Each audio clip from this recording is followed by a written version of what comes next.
Buen día, queridos hermanos, qué lindo compartir nuevamente y qué bueno poder encontrarnos de nuevo.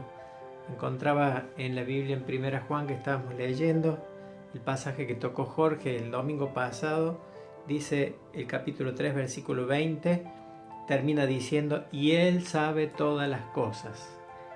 Dios sabe todas las cosas. Miren, esta frase es muy especial, porque nos da la seguridad de que a Dios no se le escapa nada, que Dios conoce la necesidad, conoce lo que estamos viviendo, lo que estamos pasando, conoce también nuestras alegrías, nuestro gozo, las preocupaciones, y Él sabe todas las cosas y en Él podemos descansar todas las cosas de nuestra vida. Así que yo te animo, querido hermano, hermana de la iglesia o personas que estás escuchando esta introducción, a que vos puedas poner tu confianza en Dios, porque Dios conoce todas las cosas.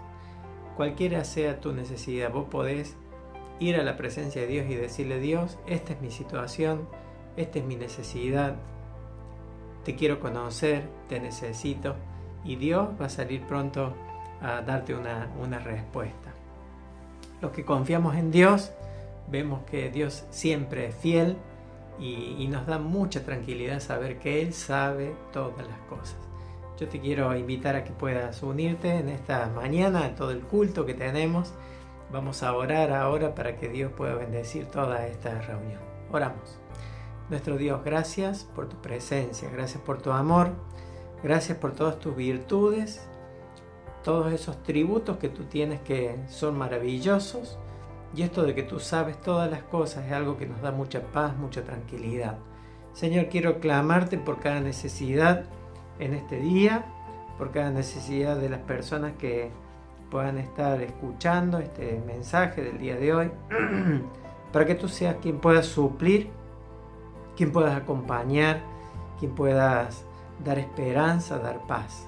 Señor, dale un abrazo fuerte a aquellas personas que están necesitando, aquellos que están tristes, desanimados. Señor, te pido que tú les puedas alentar en esta mañana y que nos permita a cada uno de nosotros, como hijos de Dios, ser de bendición también para otras personas. Bendice, Señor, la alabanza, bendice tu palabra también en este día, y que podamos disfrutar de estar en la presencia tuya, nuestro Dios. Te alabamos, te bendecimos en el nombre de Cristo Jesús. Amén. Te invito a que te quedes con nosotros a escuchar todo el programa de este domingo, que Dios pueda hablarte a través de cada canción, de cada palabra y del mensaje de la palabra de Dios. Dios te bendiga.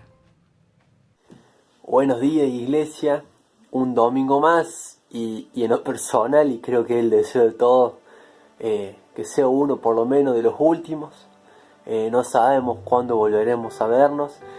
Y hay algo que no se puede suplantar virtualmente. Podemos suplantar el mensaje, podemos suplantar la oración, pero una alabanza no se puede suplantar de manera virtual. No hay nada más lindo que estar cantando al lado de un amigo, al lado de un hermano, estar cantándole a Dios como iglesia en un lugar todos juntos. Pero lo que Dios mira más que la forma es el corazón. Y hoy te quería preguntar y que vos te prepares para cantarle a Dios desde tu corazón. Y hay un salmo que me encanta, que últimamente lo estoy leyendo mucho, y lo escribe David en un momento triste de su vida. Él escribe en el Salmo 63, versículo 1, dice: Tú eres mi Dios, yo te busco intensamente, mi alma tiene sed de ti, todo mi ser te anhela cual tierra seca, extenuada y sedienta. Te he visto en el santuario y he contemplado tu poder y tu gloria. Tu amor es mejor que la vida, por eso mis labios te alabarán. Tu amor es mejor que la vida, por eso mis labios te alabarán. Y los labios reflejan algo que está pasando en mi corazón. Y David sabía que el único que podía satisfacerlo, el único que podía satisfacer la necesidad de su alma era Dios mismo, no lo que Dios da, sino la persona de Dios, Dios mismo. Y con estas canciones te quiero llevar a recordar atributos de Dios, que son atributos de Dios, lo que Él es, declaraciones de Él, qué es Dios, quién es Dios. Y las canciones te van a llevar a recordar que Dios es un Dios poderoso, que es un Dios creador, que es un Dios que está en todas partes, pero también que es un Dios misericordioso, un Dios que te ama, un Dios que está interesado en vos. Y quiero que la alabemos con este corazón, con un corazón que lo recuerda a Él, que lo considera a Él, que lo reconozca a Él, que está agradecido por quién es Él. Cantamos las siguientes canciones y tomate un tiempo para reflexionar en la letra también.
parte dice: cántale cuán grande es Dios y todos lo verán cuán grande es Dios.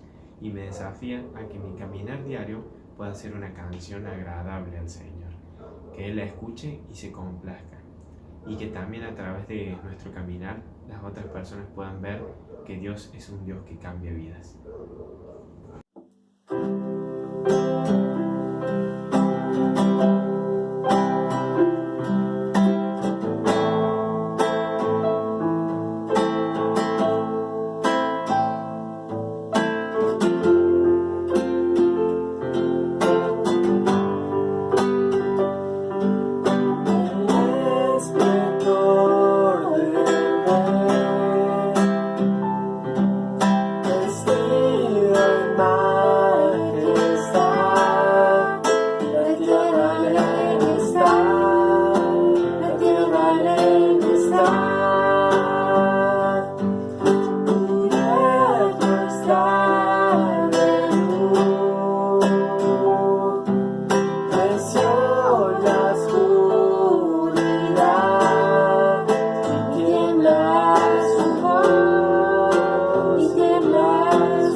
Hola querida iglesia, qué lindo poder nuevamente juntarnos y compartir a través de este medio acerca de la palabra de Dios. Y hoy quería compartir acerca de Primera de Juan, capítulo 4, del primer versículo al versículo 6. Y antes de leer el pasaje que vamos a considerar hoy, me gustaría que pensemos un poco la forma en que Juan escribe, sobre todo esta carta. El mensaje de hoy lo titulé A todo o nada, porque es un poco la forma en que Juan escribe su carta. Él no anda con rodeos, o es blanco o es negro, no es que habla de una gama de grises. Y en el tema puntual que vamos a hablar hoy, esto resalta mucho, a todo o nada. Y vamos a ver, y por eso me gustaría compartirles antes de leer el pasaje, a ver si ustedes también lo pueden ir descubriendo, estos temas que va a ir analizando, sobre todo en estos versículos. En primer lugar, va a plantear un problema que existía en la iglesia en el tiempo en que Juan vivió. pero que hoy se ha potencializado debido sobre todo a cómo ha crecido la iglesia a lo largo del mundo, pero también cómo ha crecido la forma en que la gente se comunica, sobre todo a través de las redes. Un problema real que hoy tenemos. Pero también Juan, y esta es su forma de escribir, no es que va a dejar a sus amados, a sus hijitos, a aquellos a los que él estaba pastoreando en el siglo I, lo va a dejar sin recursos. No. Le va a plantear la solución, cómo ellos deben actuar frente a este problema. Y el amor de Juan es tan grande hacia la iglesia que no solamente le va a dar la solución, sino que va a dar una palabra de ánimo basada justamente de Dios mismo. Estos tres aspectos, el problema, la solución y la palabra de ánimo, vamos a encontrarlos en estos versículos que vamos a leer. Acompáñame, si tenés ahí tu Biblia, a leer 1 de Juan capítulo 4 del primer versículo. Dice así la palabra de Dios. Amados, no creáis a todo espíritu, sino probad los espíritus, si son de Dios, porque muchos falsos profetas han salido por el mundo. En esto conoced el Espíritu de Dios. Todo espíritu que confiesa que Jesucristo ha venido en carne es de Dios. Y todo espíritu que no confiesa que Jesucristo ha venido en carne no es de Dios. Y este es el espíritu del anticristo, el cual vosotros habéis oído que viene y que ahora ya está en el mundo. Hijitos, vosotros sois de Dios y los habéis vencido, porque mayor es el que está en vosotros que el que está en el mundo. Ellos son del mundo, por eso hablan del mundo y el mundo los oye. Nosotros somos de Dios. El que conoce a Dios nos oye, el que no es de Dios no nos oye. En esto conocemos el espíritu de verdad y el espíritu de error. Fíjate que con respecto al problema que Juan va a presentar, el primer punto, sobre todo lo vemos en los primeros versículos. Él nos habla y repite muchas veces la palabra espíritu. ¿Espíritu a qué se refiere? Si nosotros tratamos de estudiar la palabra en lo que significa soplo, viento, pero acá se está refiriendo, si por ahí leemos otras versiones, lo traducen de una forma a lo mejor un poco más entendible para nosotros, se está refiriendo a personas que hablan o dicen que hablan de parte de Dios. Ahora, ellos hablan no porque sí, hablan porque algo sobrenatural les sopla, los guía. En realidad lo que está diciendo Juan en su o todo o nada es que hay muchos profetas que hablan siendo guiados por Dios y muchos que hablan siendo guiados no por Dios, sino por otro espíritu, que es el espíritu del anticristo.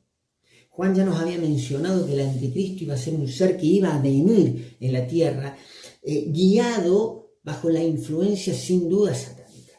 Y ese espíritu que va a guiar al anticristo ya está operando en el mundo. ¿Por qué? Porque el mundo está bajo Satanás y su influencia sin duda recae sobre muchas personas que dicen que hablan de parte de Dios, pero en realidad no lo hacen. Mira, te voy a poner un ejemplo simple para entender esto de los espíritus.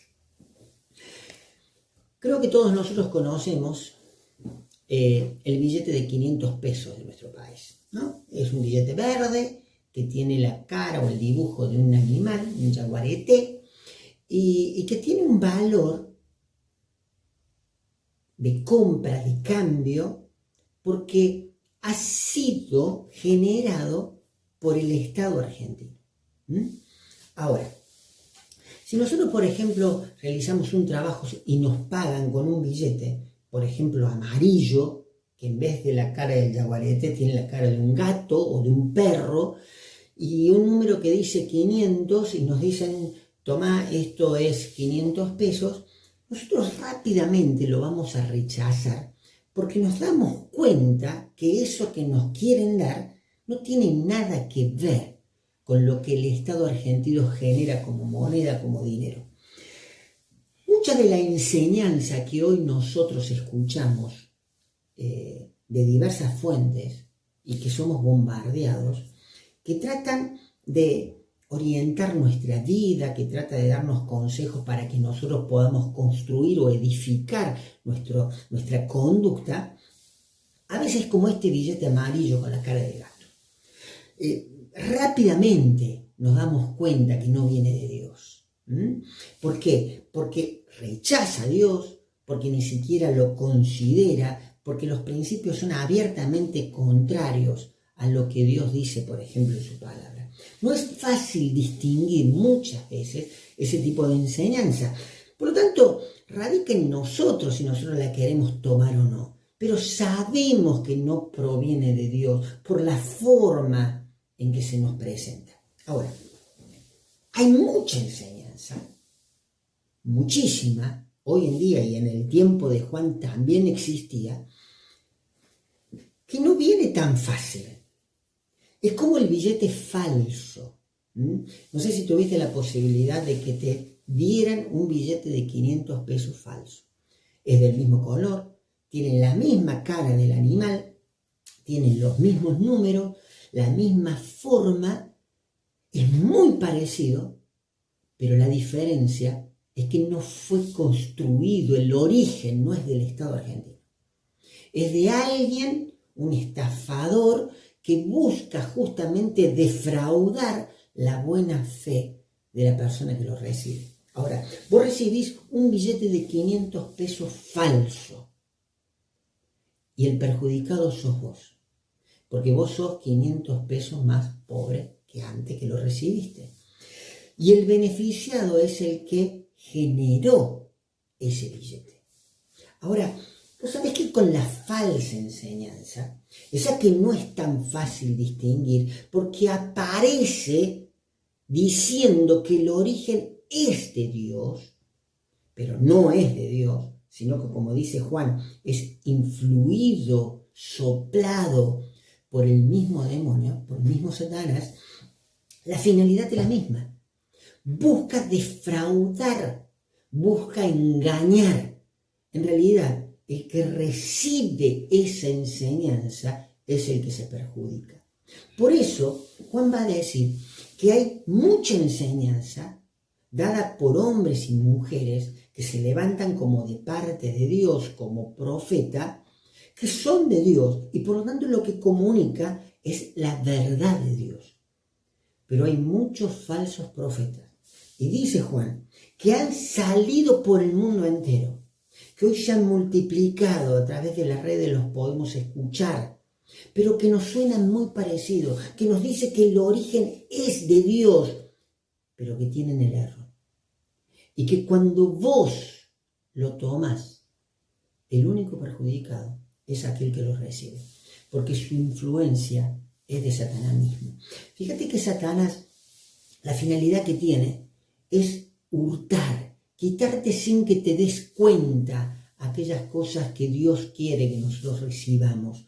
Pero hurtar no solamente para quedarse él con algo que no le pertenece, sino que la finalidad es matar, es destruir.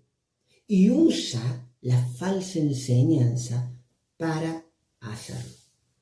Ahora, nosotros hoy estamos sumergidos en un mundo con mucha, pero con mucha información, con mucha enseñanza que es planteada como la necesaria que nosotros sigamos para construir, para edificar nuestra vida. Muchas de esas enseñanzas nos saltan a la vista que van en contra de Dios. Y aquellos que amamos a Dios, que tratamos de leer las Escrituras, fácilmente nos vamos dando cuenta y a lo mejor la rechazamos. Pero hay mucha enseñanza que aparece como de nombre de Dios, muy parecida, pero que no viene de Él. Y es muy peligroso.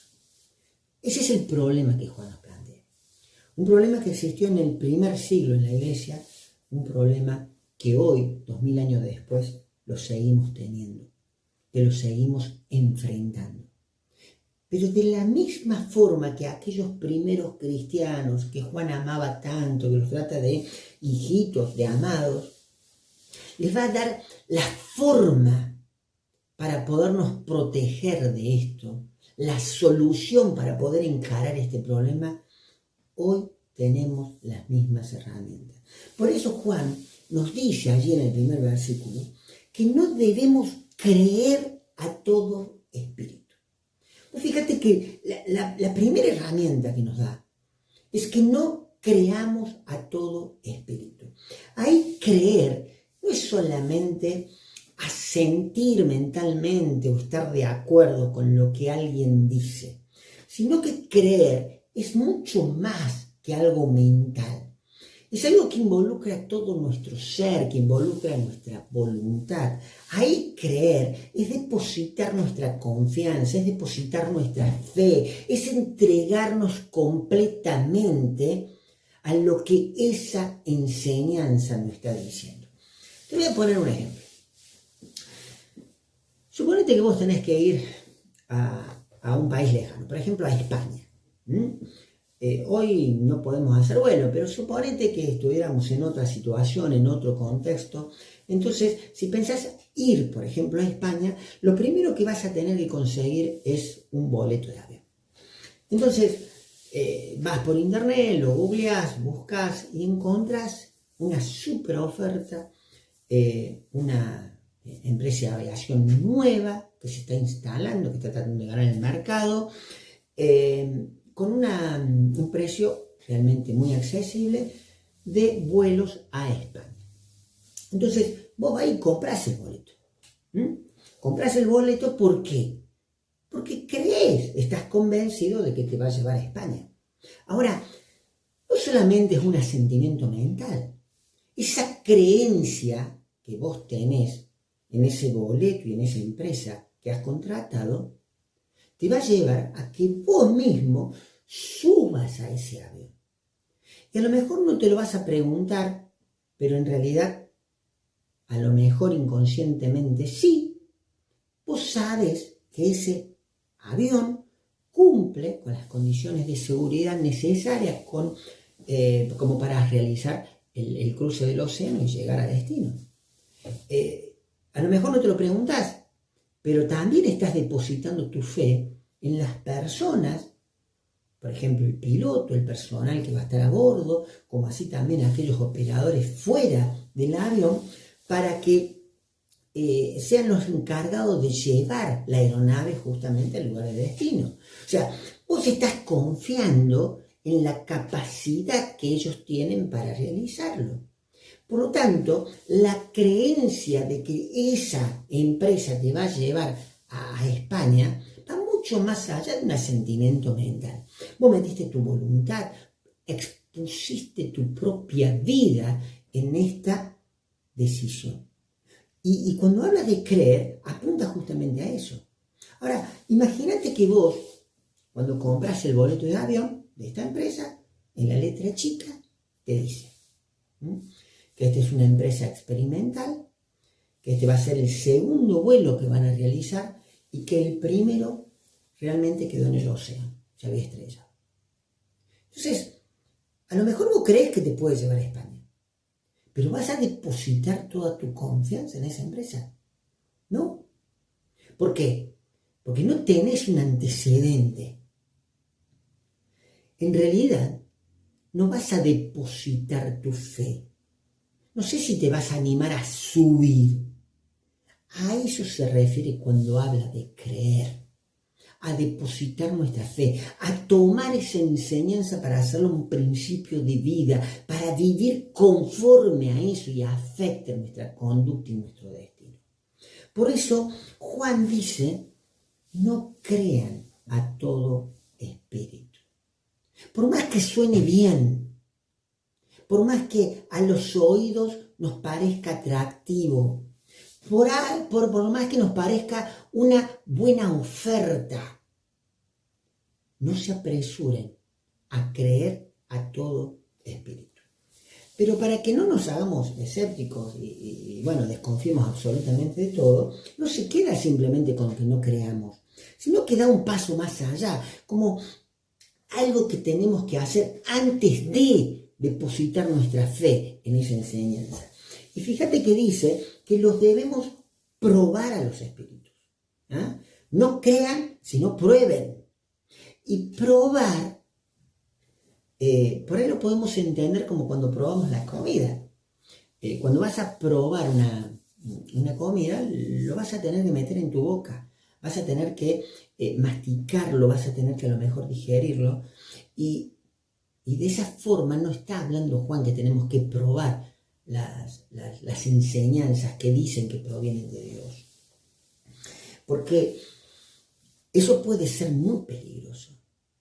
Y a lo mejor cuando ya queremos o nos damos cuenta de que es un error, ya puede haber generado mucho daño en nosotros. El probar a que se refiere Juan es más el probar que vemos en la facultad. Aquellos que han tenido la posibilidad de estudiar o que tienen un hijo que está en alguna carrera universitaria, saben que existen ciertas materias que son aquellas materias que son las columnas vertebrales de la carrera.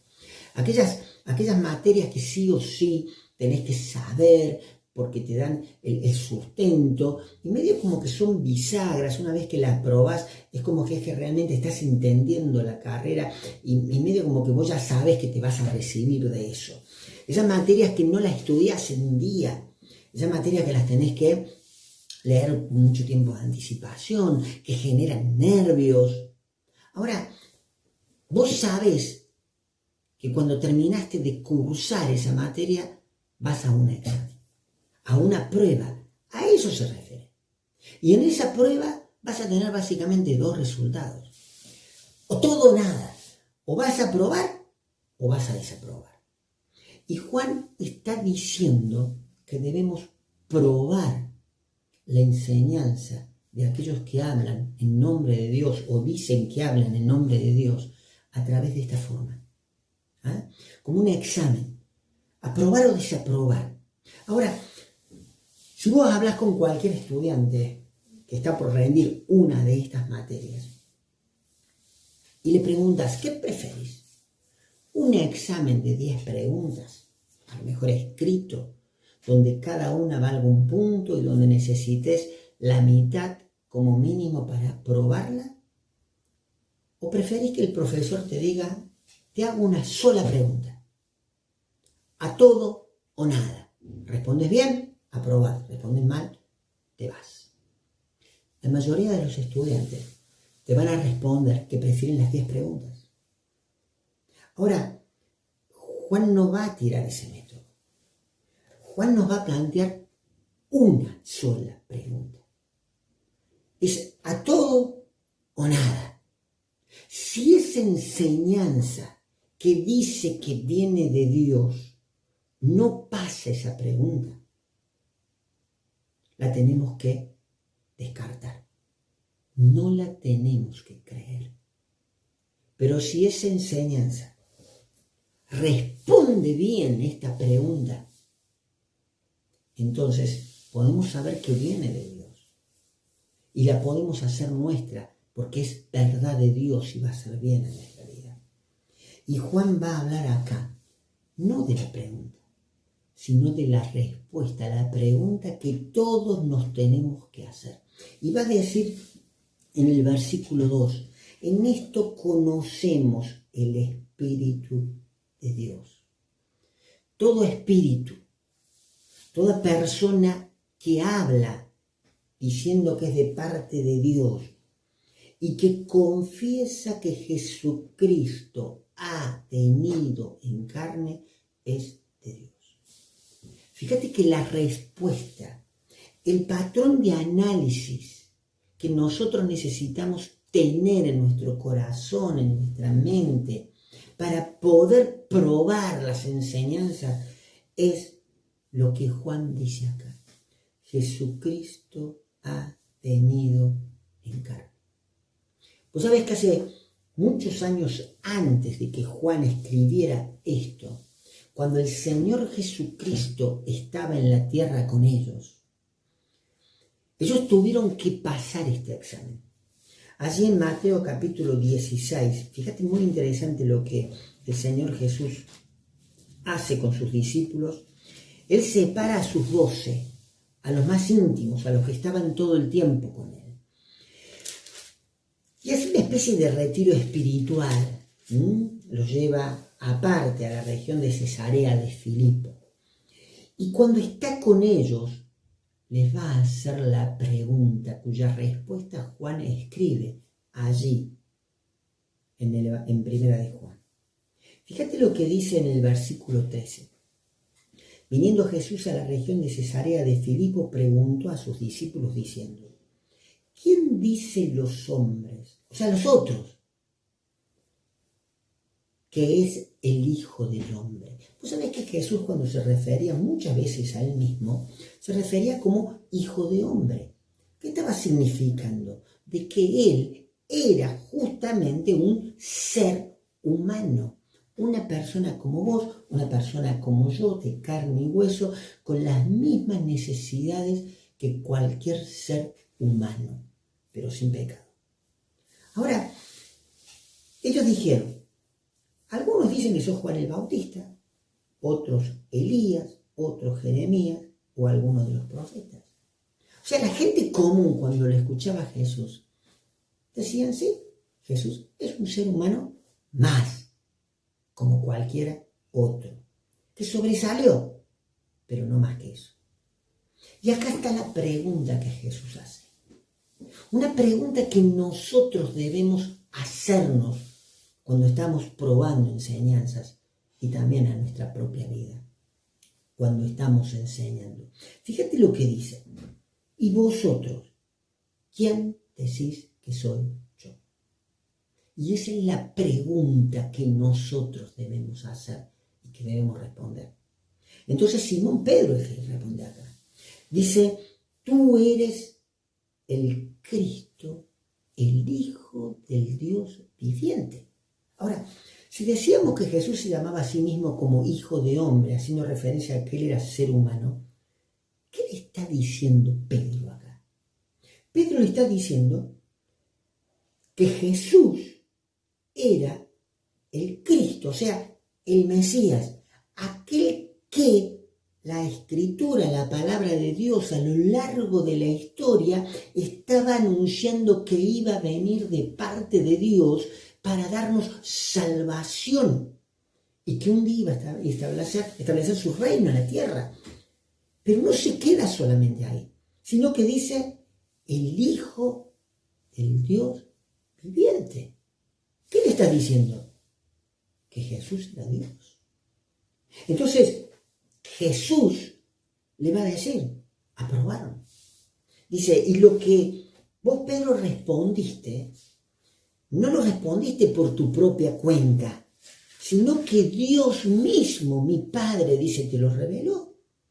¿Te das cuenta que esa enseñanza, Jesucristo vino en carne, es hombre y es Dios? Es la pauta que nosotros necesitamos para evaluar cualquier enseñanza sobre la cual nosotros queremos construir nuestra vida. Mira, un poco más adelante, ahí en el Evangelio de Juan, Juan tenía muy en claro este concepto. Dice en el versículo 1, Juan 1:1, en el principio era el verbo ahí se refiere al Señor Jesucristo, a la palabra como la revelación de Dios, y el verbo era con Dios, y el verbo era Dios. Está diciendo que el Señor Jesucristo era Dios, pero mira cómo dice más adelante en el versículo 14, y aquel verbo, o sea, ese Dios que era del principio, que estaba con el Padre, el Hijo de Dios, que nosotros conocemos como el Señor Jesucristo, fue hecho carne, fue hecho ser humano. Fíjate que este concepto es el milagro más sorprendente que se hizo en la historia de la humanidad. Es un acontecimiento histórico que el Dios que no tiene tiempo, que no le podés iniciar en un principio ni ponerle un final, en un momento irrumpe en el tiempo de los hombres para hacerse ser humano. Mirá, vamos a volver ahí en Primera de Juan. Fíjate que la pauta que nos da Juan, que la había aprendido del propio Señor Jesús, que ya la había mencionado en su Evangelio, y es esto de que Jesucristo ha venido en carne, es muy profunda. Y lo tenemos que entender bien. Mira, cuando habla de Jesucristo, Jesucristo es un nombre compuesto. Nosotros sabemos que Dios es trino, o sea, es un solo Dios manifestado en tres personas. Y aquella que nosotros llamamos la segunda persona de la Trinidad, hablamos del Hijo de Dios, hablamos del Señor Jesucristo, hablamos del Verbo de vida, o sea, le damos un montón de nombres, decimos que es Emmanuel, que significa Dios con nosotros. No porque vino al mundo, sino que se hizo uno de nosotros. Ha recibido muchos nombres que nos revelan quién es. Ahora, cuando habla de Jesucristo, Jesucristo es un nombre compuesto. En primer lugar tenemos Jesús. Jesús significa Salvador. ¿Quién es este ser? Es aquel que viene a salvar. ¿A quién? Aquellos que lo necesitan. ¿Y quiénes son los que necesitan? La humanidad, nosotros.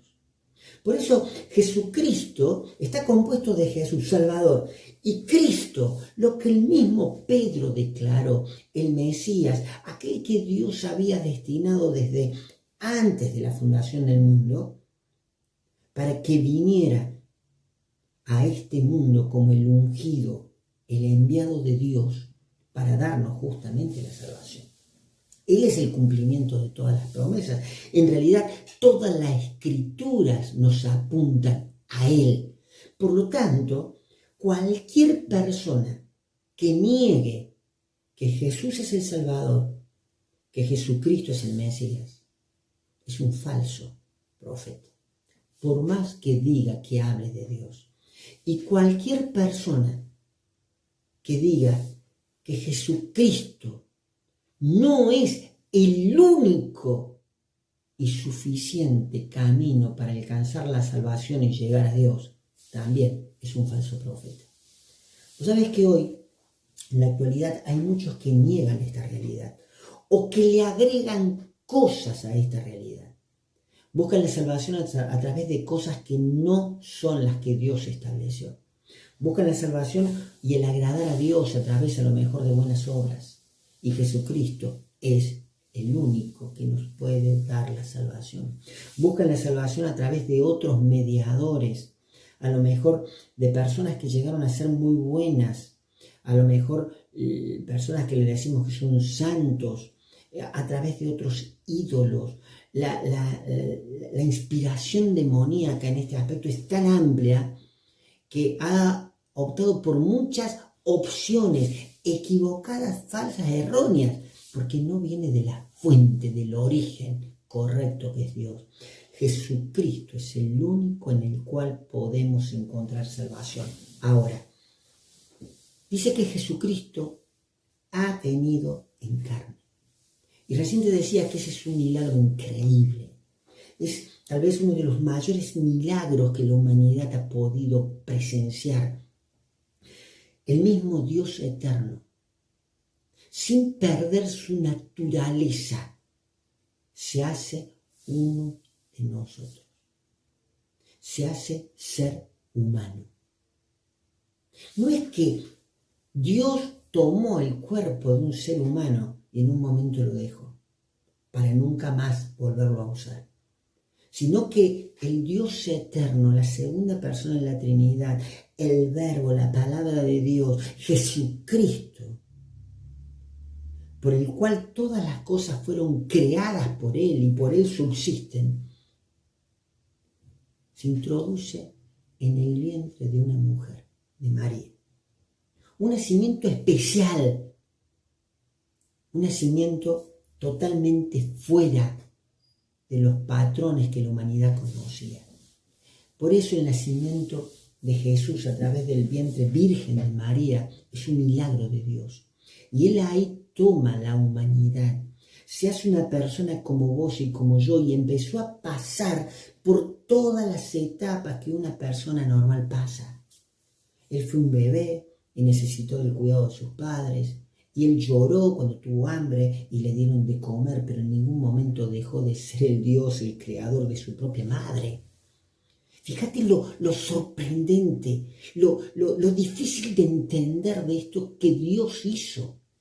Ahora, él se hizo un adolescente y llegó a una edad adulta y empezó a caminar por la tierra allí de Palestina, haciendo milagros, demostrando que era un ser humano, pero que hacía cosas que solamente Dios podía hacer.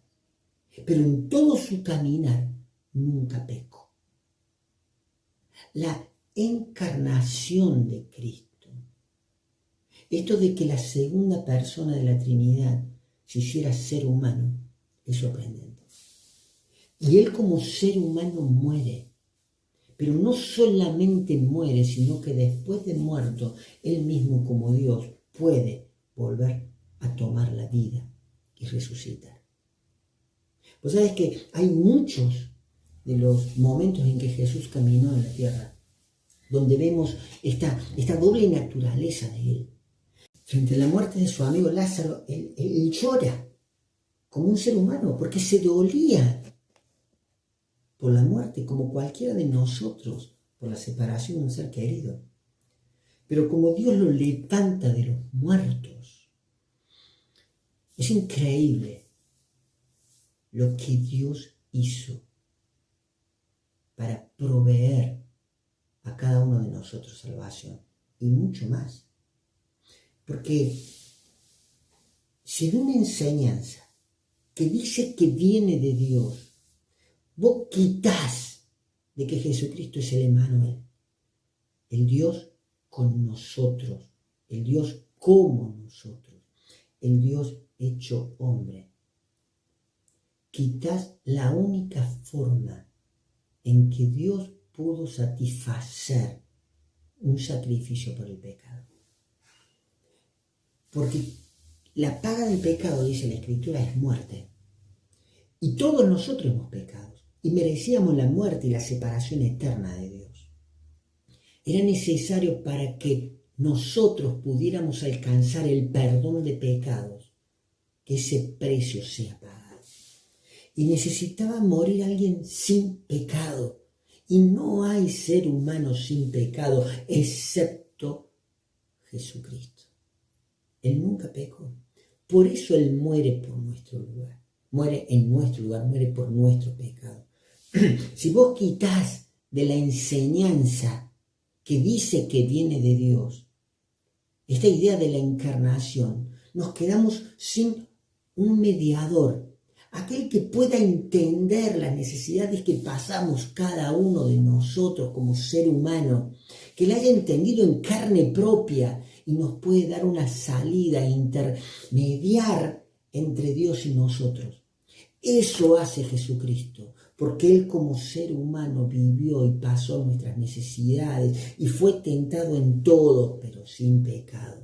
Y ahora está a la diestra del Padre intercediendo por nosotros, entendiendo la situación que nosotros vivimos. Si vos quitas de cualquier enseñanza que dice que viene de parte de Dios, la encarnación del Hijo de Dios, ¿sabés lo que estás quitando? El rumbo, la brújula a nuestro estilo de vida, el modelo a seguir. Nosotros vemos en Juan que somos llamados a imitar a Cristo, siguiendo el ejemplo que Él nos dio como ser humano, porque nosotros a Dios no lo podemos imitar, pero tenemos el modelo, que es un ser humano perfecto, Cristo, Jesucristo, nuestro camino a seguir. Por eso, esta declaración, esta respuesta a la pregunta que Jesús hizo a sus discípulos, ¿quién dicen que soy?, es crucial en nuestra vida y en este tiempo. Jesucristo, el que vino en carne.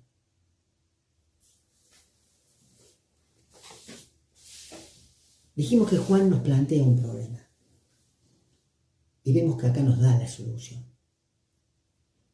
Pero también entiende, y ahí lo vemos en el versículo 4, de que esto que nosotros nos toca vivir es una lucha. Él habla de que nosotros tenemos la victoria en esta batalla. A diferencia de lo que muchos piensan, esta lucha entre falsas enseñanzas y la enseñanza verdadera no se gesta tanto en el exterior, no se gesta en las redes. No es que yo me tengo que prender en las discusiones para ser el defensor de la fe. En realidad es una lucha que se libra en la mente de cada persona. Satanás tratando de infectar en nosotros mentiras y en otros. Y Dios tratando de mostrarnos la verdad. Por eso nos va a dar una palabra de ánimo. Dice ahí en el versículo 4, hijitos, ustedes son de Dios. Y han vencido, ¿qué? Esta falsa enseñanza. Fíjate lo que dice, porque mayor es el que está en vosotros que el que está en el mundo. Nosotros sabemos que el que está en el mundo, ya lo dijimos antes, es Satanás. Con ese espíritu de mentira que trata de influir en hombres y en mujeres para que el engaño y el error se propaguen como un billete falso. Ahora, el que está en nosotros, ¿quién es? Fíjate que ahí en el versículo 3:23 nos dice en la segunda parte, y en esto sabemos que Él permanece en nosotros por el Espíritu que nos ha dado. Ahora, fíjate una cosa. Cuando vos crees, pero crees en el sentido que lo explicamos hoy, de depositar tu fe, tu confianza en la verdad de Dios que dice que Jesucristo es nuestro Salvador, el que vino en carne para morir por nosotros. Sucede en nosotros un milagro que también es difícil de entender. Dios mismo, la tercera persona de la Trinidad, el Espíritu Santo, empieza a vivir, a habitar, a morar dentro nuestro. Ahora, es Él el que nos ayuda a vencer, a descubrir. Por supuesto que tenemos que estudiar la palabra. Por supuesto que la tenemos que leer, porque ahí está la información que Dios quiere que esté en nuestra mente. Pero es el Espíritu Santo el que baja esa enseñanza a nuestro corazón y a nuestra vida, en nuestra acción. El Espíritu Santo de Dios está en aquel que ha depositado su fe, que cree en que Jesucristo ha venido en carne. Y Él es el que nos ayuda a descubrir, a probar, para ver si está aprobado o desaprobado la enseñanza de muchos de los que hablan de Dios. Fíjate si eso no es una palabra de ánimo. A veces pensamos que tenemos que haber nacido casi en algún hogar donde se nos haya enseñado de la Biblia, y en la mayoría de los casos a lo mejor eso no es una realidad. A lo mejor muchos creen que necesitan mucho más información, y la información sí es útil, pero lo que no podemos perder de vista, que frente a tanta información falsa, el Espíritu Santo, aquel que nos guía a toda verdad, que va a tomar de lo mío, decía Jesús, y nos los hará entender, está dentro nuestro. Por lo tanto, cuando escuchemos tantas enseñanzas, muchas veces va a haber algo que nos suena, esto no es tan así. No lo creamos, probemos los espíritus. Pidamos la guía de Dios, que el Espíritu Santo nos muestre si lo que estamos escuchando es de Dios o no. Pero quiero terminar con algo. Está bueno esto de probar las enseñanzas que escuchamos de afuera, porque en realidad cuando provienen del error pueden hacer mucho daño. Y aún más daño que aquel avión que se cae. Porque lo que está en juego cuando nosotros creemos la mentira satánica es nuestra vida, pero también nuestra eternidad. Por lo tanto, necesitamos manejarnos con la información verdadera y creer la enseñanza verdadera que viene de Dios para asegurar nuestra vida y nuestra eternidad. Pero para eso necesitamos respondernos la misma pregunta que Jesús le hizo a Juan y a sus compañeros. Yo no sé si vos alguna vez te la preguntaste. ¿Quién es Jesús para vos? ¿Es realmente Jesucristo? ¿Es tu Salvador? Aquel que Dios diseñó desde la eternidad para que apareciera en el mundo, para morir por tus pecados. ¿Crees que Jesucristo es Dios mismo, hecho hombre, y que lo hizo por amor a vos?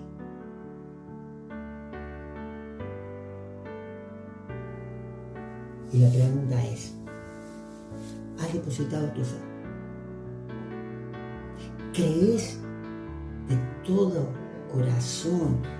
¿Te has entregado a esta verdad?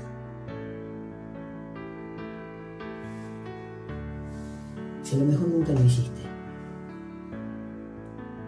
hoy es el día en que Dios te llama para que lo hagas. Vamos a terminar orando. Y tómate un tiempo para que vos puedas abrirle tu corazón a Dios ahí, en el lugar en donde estás escuchando este pensamiento. Padre, te queremos agradecer porque tu palabra es verdad. Y te quiero agradecer por la persona del Señor Jesucristo, que siendo Dios se hizo uno de nosotros. Caminó en este mundo mostrando que era Dios, que era el ungido tuyo y que era el Salvador. Gracias porque Él entregó su vida y murió en la cruz por nuestros pecados. Y en lo personal te doy gracias porque hace muchos años, cuando tenía 8, un día yo pude depositar mi fe, mi confianza en este mensaje que me dio salvación.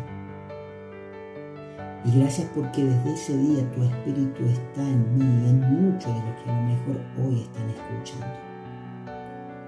Pero Padre, aquellos que tienen dudas, que hoy vos puedas tocar su corazón, que ellos puedan abrir su mente, puedan entregarse a creer por completo en este mensaje que viene solamente de ti y que tiene trascendencia porque es verdad y nos da la seguridad de una salvación eterna. En este tiempo queremos reconocerte como el Dios soberano, supremo y que nos ama de una forma sin igual. En el nombre del Señor Jesús, nuestro Salvador.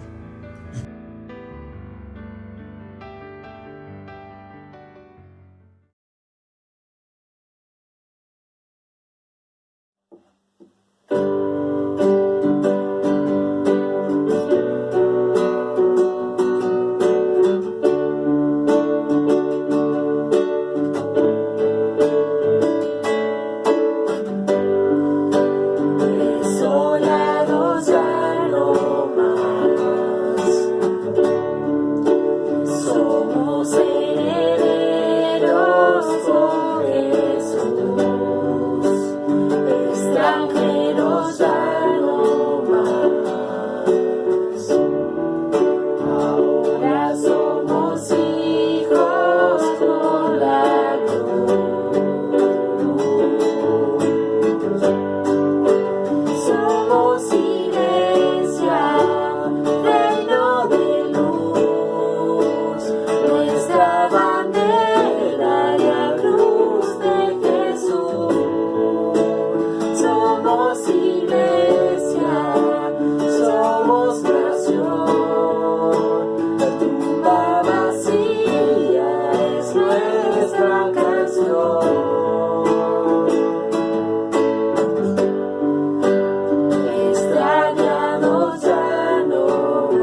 nuestro ser entona a una voz. Cristo eres Dios, Cristo eres Dios. Somos iglesia, reino de luz, nuestra bandera, la cruz de Jesús. Somos iglesia, somos nación, tumba vacía es nuestra.